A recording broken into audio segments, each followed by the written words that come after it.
即係特別叫做係啊，我係認同啊亞洲人嗰種咧係找錯處嘅管治方式。哦，你咁樣扣分、扣分、扣分、扣分，但係全世界最聰明嘅民族猶太人其實係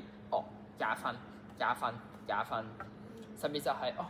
你話你遲洗碗，你咪話你可以即係其實可以用另一種方式提點咯，因為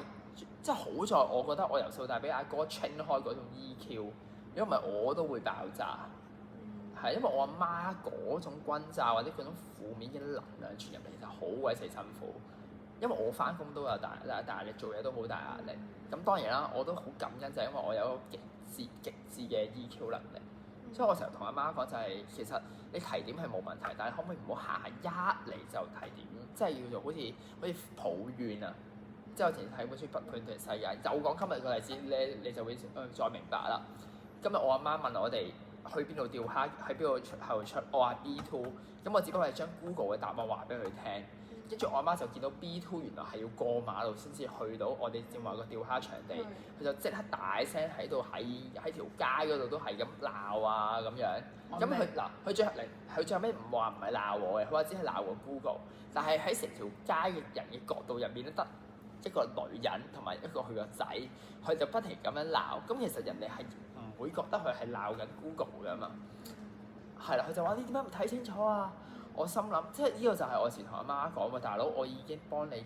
揾埋個答案 send 埋俾你，你感謝都冇 send，仲要鬧我咁樣。我真係話，我話啦，有冇搞錯？我話 A 出口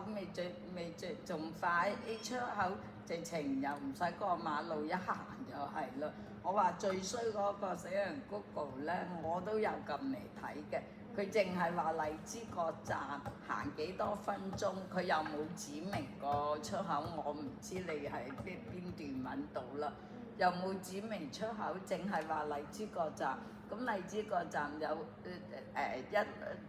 乜嘢見到有 A B C D E 好多噶嘛？咁究竟邊個出口啫？佢應該講埋荔枝角站 A 出口，一係講就長沙灣廣場。所以其實媽媽都係想回應翻 Teddy 啱啱個事件入邊，係咯，你唔係想批評啦，唔係想鬧啦，而係你拎翻呢件事實出嚟。係咯，我話我荔枝角我熟晒啦，荔枝角。我話你個A 嘅話我就知啦 ，A 出口長沙灣。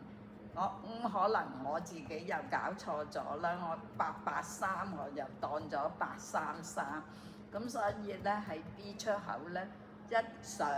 佢就寫住826，咁我跟住行過去就828，跟住再行幾步888，我833變888，究竟係邊度啊咁咯？原來收尾再睇翻 Google 係883，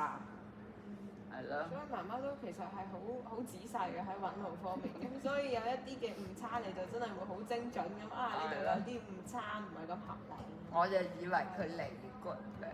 過啊嘛，佢話佢未嚟過，我點知啫？咁但係啱啱其實 Teddy 佢